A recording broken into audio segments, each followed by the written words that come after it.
Hello and welcome. On behalf of Vitasta Publishers Private Limited, I have the pleasure of having with me Anuj Dhar. Welcome, Anuj. Thank you And very much. Delighted. you're an investigative journalist and now the author of several extremely volatile books, shall I say, and they're all investigating the mystery surrounding the death of the iconic freedom fighter Subhash Chandra Bose. In fact, there is a mini TV serial that has been made, and also a National Film Award winning movie based on your findings. And Nami. you're also a founder of co-founder of an organization which is titled Mission Netaji, and it's been almost 20 years since you have been investigating and propagating various, knowledge about Netaji Subhash Chandra Bose, which was previously unknown to anybody. I mean, some of what the work that you've done is simply amazing. Of course, today we are talking about another very a bestseller of yours, Anuj, and this is called Your Prime Minister is Dead. And we are talking about this book today simply because it's also January 11th. It's today in the year 1966 that under very mysterious circumstances, our Prime Minister passed away. The former Prime Minister passed away in Tashkent. And it seems that there were some big questions which were, left unanswered, that there was no inquiry into his death. So we are going to talk about that. Welcome, Anuj, once again. I'm delighted to be joining you today. Yes. So first of all, how did the process of investigation into this book really come about? And did you know the odds that you were facing? No, I knew the odds because I was already working on Subhash Chandra Bose for quite some time, so I knew what was coming. So the story of this book goes back to my previous book, my research about Netaji. So I began inquiring about Netaji's fate as part of the Sun Times investigation. So I was to be a journalist. Nothing big, just nothing special about it. But yes, in the course of time, I was able to unpack a lot of information which is not in public domain and so on and so forth.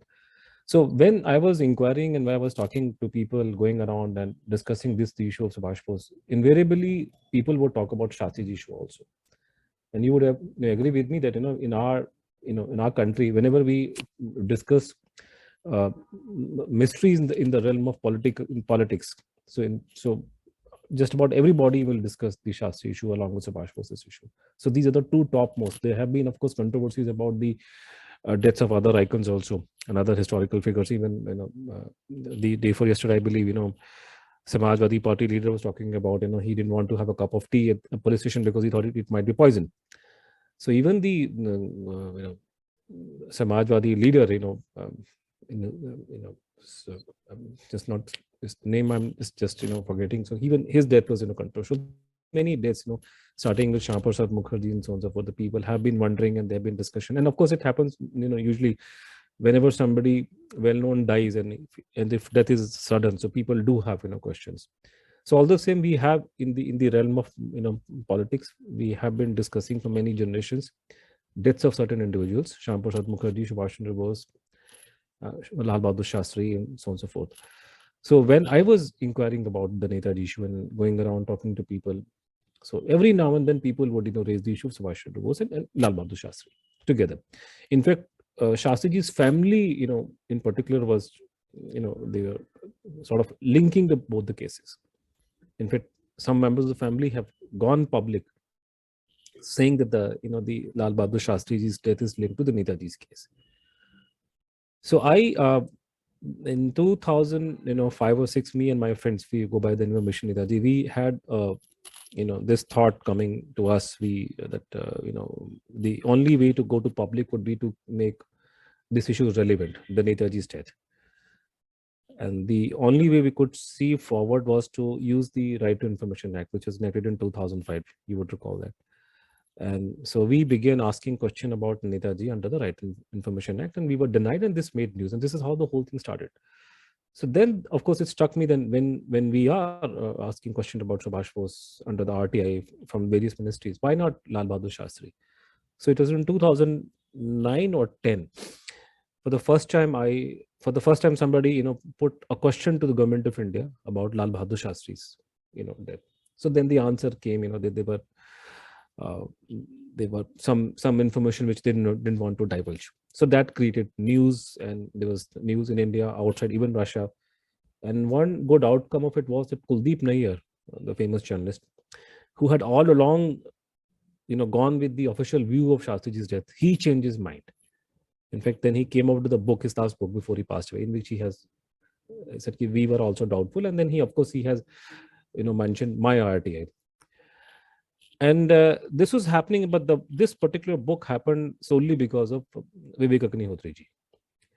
So I had filed, this RTI, and I had done a little bit of research about the Shastri issue as part of the larger Netaji case, written some articles which I think were the best in that sense, And so it so happened that Mr. Agnihotri contacted me a couple of years back, that he was thinking of making a movie on the Shastriji death case, and he Googled, he searched internet, he came across my articles, and he could see that I was very incisive and very clear in what I was writing.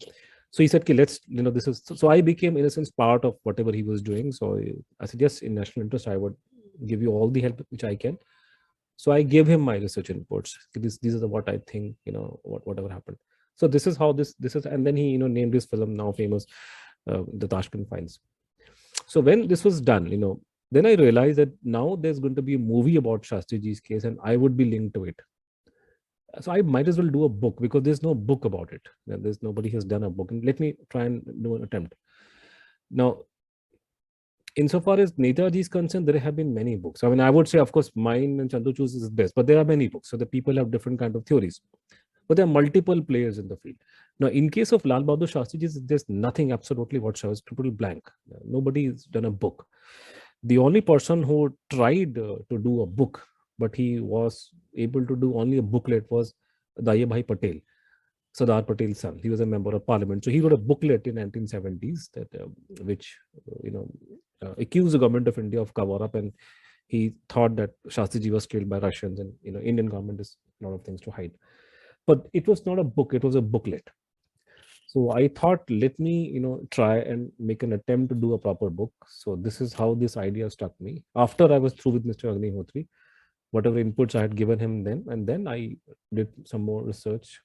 I came across Dayabhai Patel's book also, booklet. And then this book, took shape, took form, and it was released when the movie came out. So the trigger was Agnihotri's movie. And the background is that because of the Netaji issue, I was, involved in one way or the other in the Shastri case as well. So, and that's why what you're holding in your hand is the only book about Lal Bahadur Shastri's, Mrs. death, because no other book will tell you the story as it does. It gives you the entire story in perspective. It will cover all the theories, which are there, which are on the table about, and I'm very frankly, in a very straightforward way, I've given my opinion about it. And for example, I make a very clear judgment that on the basis of available evidence, the death was not natural. So I draw conclusions very clearly. In my previous books, I have drawn conclusions. I don't write just to spin yarn. I'm not a fiction writer. I just say it. I mean, I used to be a former journalist. My job is to tell what happened. So it's just like reporting is to facts. So yeah. So coming to the fact that you say that you're basically an investigative journalist, and I wouldn't call myself a journalist. I used to be just journalist. I was curious about history, and yes. I'm somebody who just try to connect dots. That's all. And I'm curious about history. That's all. On some topics, and mysteries are like they everybody in the world, no matter where you are, you all of us want to know about the great mysteries. We all want to know whether there really was Atlantis. For example, we talk about there was a great continent of Atlantis. We keep discussing about the possibility of life on other planets. The UFOs. So we all are curious. The whole world is curious. So in my case, I think it was just an accident that I became part of a Hindustan Times, investigation. And this, So this is not my choosing. In fact, the whole thing was not never my choosing. It just happened on its own. So I'm an accidental writer, accidental investigator, whatever it is. So, based on your findings, did you at any point feel that there was some things that maybe you shouldn't reveal out of, fear of ruffling feathers or anything? Well, the Netaji issue is much more, troublesome than Shastriji. In that sense, is not that not a because Netaji issue goes much deeper. So I had already burned my my fingers and hands with the Subhash Bose case. This did not bother me that I should have done it. So I very openly say many things which people do not say otherwise. So it was not a worry for me. And things have changed, haven't they? In last couple of years, we have seen so much of change. Now, the very fact you and me are able to talk like this, it's a miracle we never thought would be possible 20 years ago, 10 years ago even. So it has changed so much, the whole situation, and we have this social media. No longer we are relied, we have to rely upon mainstream media for whatever we want to convey to the people.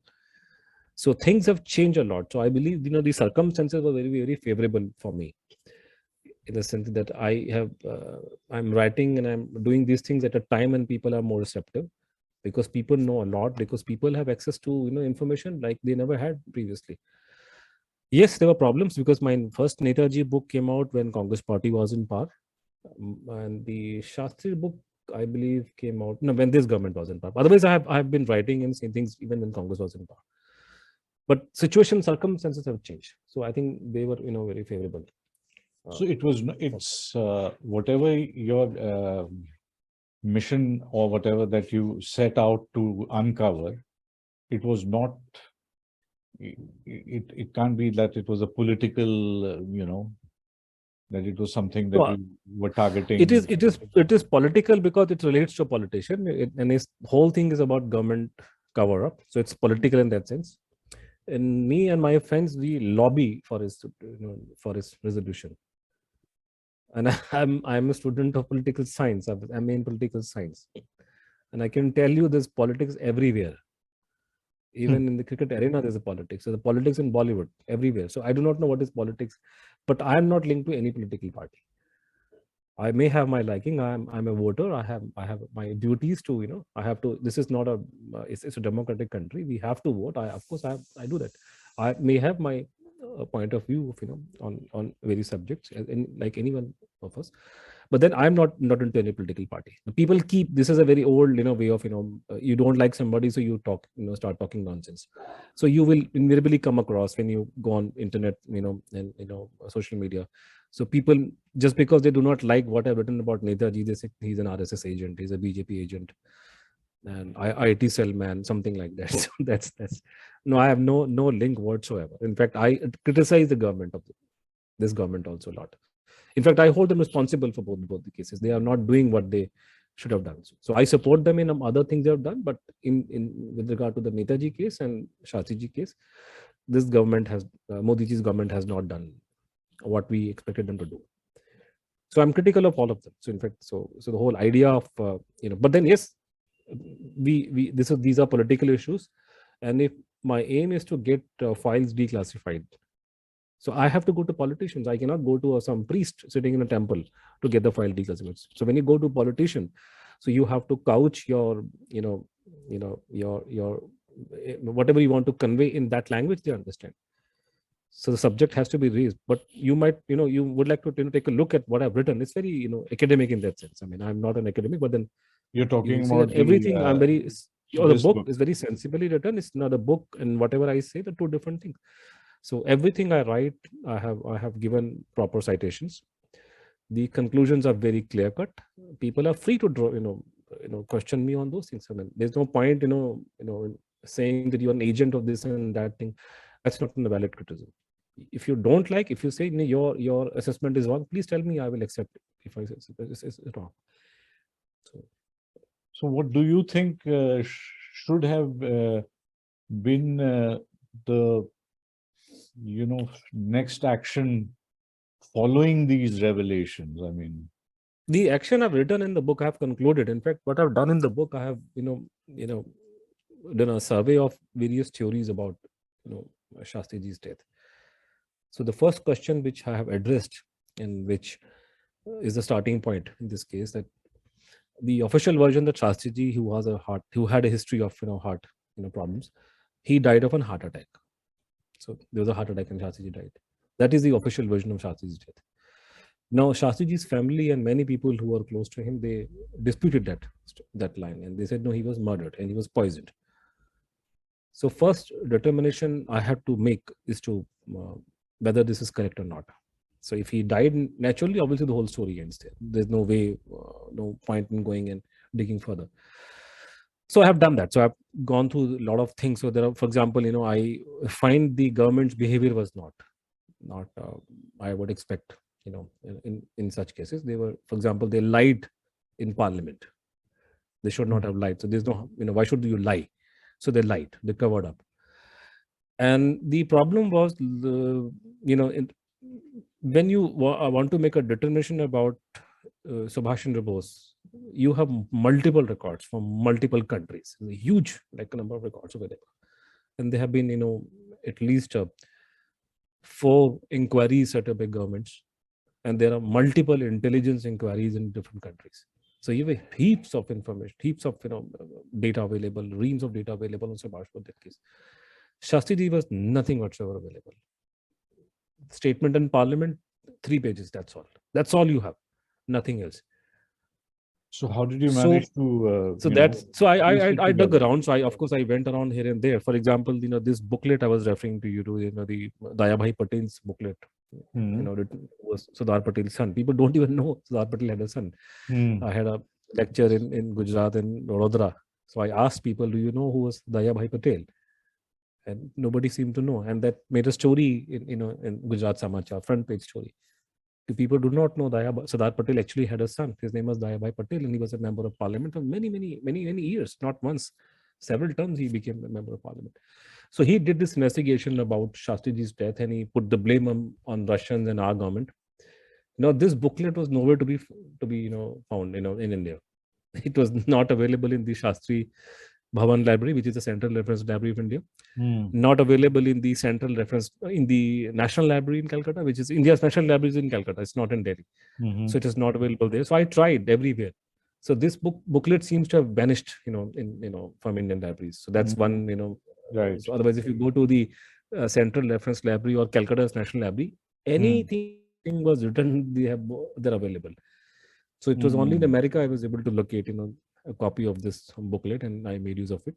And then what I could do was, in this case, because the postmortem was not done. So under the RTI, I was told no postmortem was done either by the Russians or Indians. So all I had with me were certain pictures and certain details on record. Now you have pictures of Lal Bahadur Shastriji's body taken in Tashkent soon after he died, black and white. Then you have some pictures of him, colored pictures of him taken in India after a couple of hours. The body is available. You have description given by his family members, like his wife. So obviously the wife will not tell lies. Then same description given by other members of the family. Some are still living. I'm sorry. And then of course, you have the data which government supplied, and the descriptions of what happened to Shastriji, and he had some kind of chest pain or whatever. And what did the doctor do then? So which injection did he use?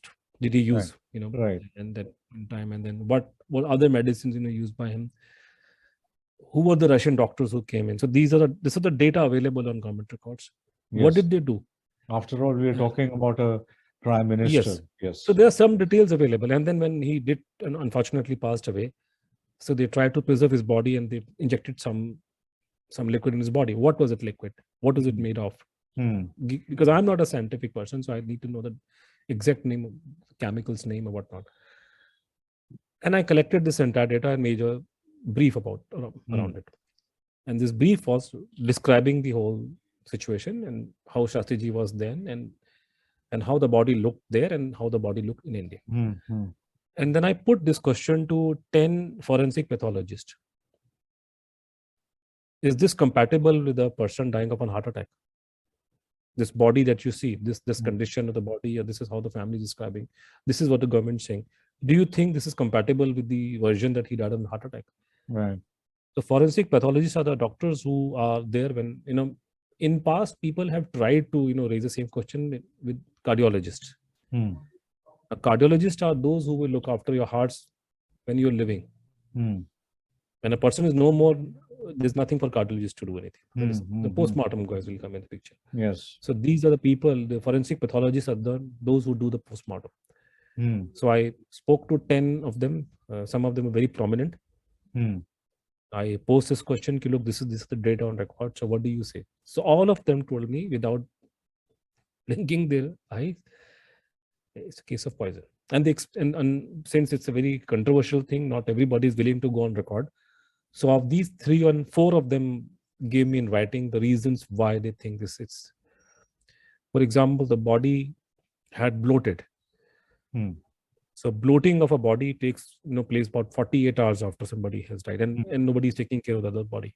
Hmm. Now here the body has been properly preserved by Hmm. Russian doctors, and it's the height of winter in Tashkent. Minus Delhi is also pretty cold. Like today, of course, it's Right. pretty cold in Delhi. So how did the body bloat like this? Hmm. And they were cut marks. So likewise, so these forensic pathologists who were experts of toxicology or other things, so they gave me in writing good reasons that this does not look like case of death by heart attack. Looks like a case of poisoning. And then add to it, of course, there are certain things which government had done wrong. For example, lying in parliament. Hmm. Now, one very eminent Congress party member, because this is not a party issue, and when Shastriji died, questions were raised by everybody, be it Mr. Advani or Atal Bihari Vajpayee, and even Congress party leaders. Rajnaran also put, people, raised a lot of questions. So both the houses. So there was a gentleman called Mr. MP Bhargav, member of Congress party, if I'm getting his initials right. Hmm. Hmm. He raised, for instance, a question, that he has come to know the Russians suspected there was something wrong with the death, and therefore they offered to carry out a post-mortem. And you denied, Government of India. So the Government of India, the Home Minister of the day, in Parliament said nothing of that sort happened. In my book, I have given, details. The Home Minister was lying. Actually, Russians felt, there was something wrong, and they did offer us postmortem. So why was this concealed from people of this country? Think of it, an incident taking place today, when the foreign government has doubt, Yes. and they are the ones who are raising doubts, and they're offering you a postmortem. Why would you have denied? Why didn't you accept this thing? So why did you lie? Yes. So likewise, I came across multiple points where I began suspecting there's something wrong with our government's approach in this case. Right. So my conclusion is that the story of the what family saying seems to be correct. Official version is not correct. So assuming the family version is correct, that death was not natural, it was a case of poisoning. What are we left with? Now there are 3 theories on table. Theory number 1, standard theory, he was killed by the Americans. CIA killed Shastriji, because India was going to become a nuclear powered state. That's all. They killed Bhabha also. So I've done a wonderful chapter. You would love it. You read it. That one. That's a fantastic chapter I've done. I think even our readers everybody watching this should grab a copy of this book. Yeah, because what I did was that luckily for us, the Americans have in place a fantastic declassification policy.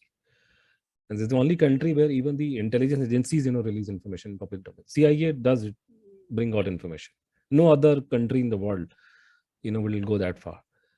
British do release some information from the MI5, but it's like they decide, pick and choose. But Americans, huge number of documents at least. And in fact, they even answer when you put them question under the American RTI.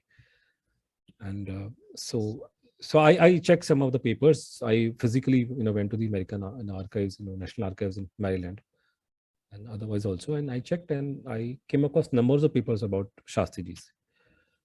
So the first thing, the very idea that Shastriji was killed by the Americans is completely nonsense. That I have, shown, demonstrated in my book. That they had nothing against him. They held him in high esteem. Shastriji, before he went to Tashkent, he actually briefed the Americans about it. When he was in Tashkent, I think the last letter he wrote was to the American President Johnson. We even have, conversation of American President Johnson talking to his deputy, who should attend Shastriji's funeral in India. You have notes written by Johnson's wife about the whatever happened. So it's very clear. You can make out that these people were distressed, and CIA had, in all the reports, they were having a good view of Shastri. So it does not make any sense. The whole idea that they will kill somebody he was not hostile towards them. And again, with regard to the nuclear bombs, the records are very clear. Americans at the highest level are saying, the CIA is saying, Shastri was not in favor of having any nuclear bombs. Shastri was not in favor of? Not in favor of nuclear bombs and all that. Even Bhabha was not. Bhabha has written a letter to Shastriji that, we can make it, but we are not doing it. So this whole idea is basically cock and bull story. And it stands on this, phobia, which most of the people in the Congress party had. For everything under the sun, they would used to blame the CIA, still do. And also, huge number of people in Indian establishment, especially the Babus, have the same problem. Anything and everything goes wrong, they will blame the CIA. And the same shameless fellow will send their own children to America for higher studies and for eventual settling down. So when this was happening in India, that you are blaming, for example, and I've discussed about the Rajiv Gandhi assassination case, which is India's most notorious and most stupidest, conspiracy theory. So you will not believe that the Home Minister of India, when Rajiv Gandhi ji died, made this statement in Parliament to the effect that Americans are responsible for it. Can you believe that? To help with national security and national interest, you are openly accusing a friendly foreign nation of killing your prime minister just because your prime minister was becoming a world leader according to them, which is complete nonsense. And at the same time, Rahul Gandhi is studying in America. And and the president, our prime minister, Narasimha Rao is writing letters to President Bush, please take care of him. So it's completely cock and bull nonsense. And this also made, there was a reference in the American Congress about it. A very famous American congressman, Doug Berreiter, he raised this issue in American Congress. These people in India have gone mad. They're accusing us of killing their prime minister. Why would we do that? We have been funding you. We have been giving you support for last so many years. I think our time is running out for this session. So the American theory does not make any sense. Yes. Then I have discussed the Russian angle and I've discarded it. Very fascinating. Yes. I have discarded the Russian angle for two reasons. That if I have done something wrong, I would try to conceal it. I will not try to inquire into it or be very public about it. Russians did two things which goes in their favor. They had nothing to do with it. A, they offered postmortem. They felt there was something wrong and they offered a postmortem. It is us who denied. And second thing, they actually arrested the cooks there, Indians as well as Russians, and interrogated them. Right. So if Russians were responsible, they would have never done this thing. They would have simply covered the whole thing up. It is heart attack. So, and there are other issues, because if you have to bump somebody off, you will not do it in your own home. Then the whole media, the whole world is watching what's happening. So this is most, craziest idea the Russians will do it in their own home country. So I rule out the second angle also. The third angle is that, something went wrong in India. There was some kind of conspiracy from within here in India. And unfortunately, for whatever, has come on record, I am inclined to think there's something here. So rather than looking answers outside, we should be looking answers inward. So that's what I have concluded. But obviously I cannot conclude because we haven't had any kind of declassification here. I recommended in my book, the government of India should, release all the files. The excuses which they have been giving in the Netaji case will not wash in this case. Here is a prime minister who died in a foreign country, so you must be having plenty of records. So release those records.